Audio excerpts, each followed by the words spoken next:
Hey guys, what is up? We got Lydia in the lap right here, of course, but today I am going to be doing just a very quick, short, different kind of video. I want to go over actually a kit for a Strife. This is not something I sell. This has just been one of my personal favorite Strife kits for years. I have done, I think, like 3 or 4 personal builds that I've like given away and stuff like that with this specific kit, and it is just beautifully designed. It really takes the Strife to a next level appearance and feel, and it's just absolutely amazing. And if you want to get one, I think Blaster Revolution still sells the files, so you can print them up if you want. But this is the Hera HQR kit by Blaster Revolution, and it is quite beastie. It makes the Strife look like a completely different animal, and that's because it is a completely different animal. Now I'm going to talk about some things, some pros and cons with this kit, and some fitment issues that I have. Um, but we're going to start at the front and move back. This is just some random, like, barrel piece that I had. If friction fits right into the front there and then connects to the barrel, that helps with, keeping your darts straight and preventing them from getting stuck up in this area. Now, the first couple times I printed this, I, had some issues with this piece up here, but this was literally like 4 or 5 years ago, and I had no issues this time. It printed beautifully. We've got this nice muzzle piece and stuff like that.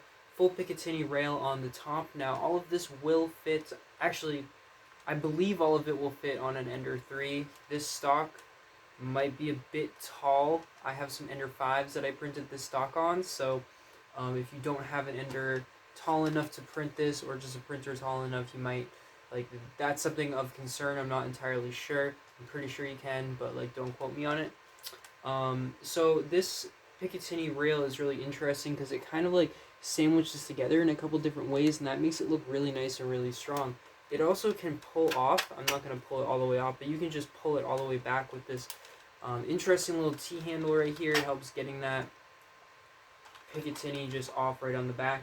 Now, moving right along, we have the grip right here. This is just a typical, Hera grip. We've seen these before on, the real steel derivative of this, but this is also end strike, so you can just put on your end strike rails. It's very customizable and allows you to really make it your own, but also if you want to keep it like this, it is just really nice looking. Moving back, this is my site. I just threw that on there. And this is where I started to run into some fitment issues down here. Now, I have run into fitment issues in this area with every single one of these that I've printed, so I think the dimensions might be off just a little bit.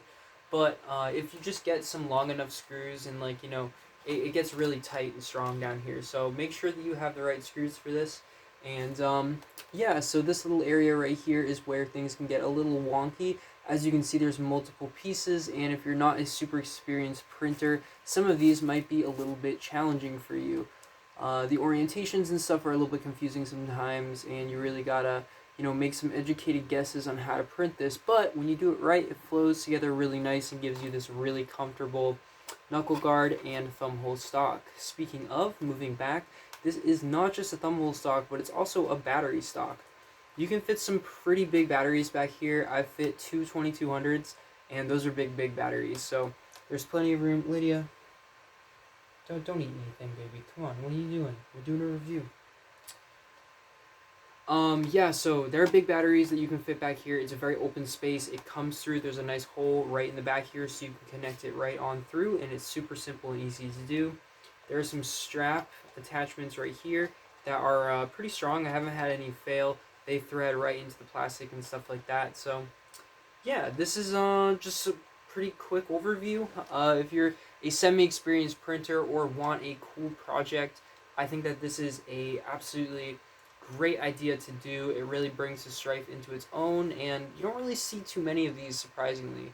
The files are pretty affordable. I think they're under $20, so definitely go and pick those up and print them yourselves if you want to have something that looks like this. Thanks for watching, guys.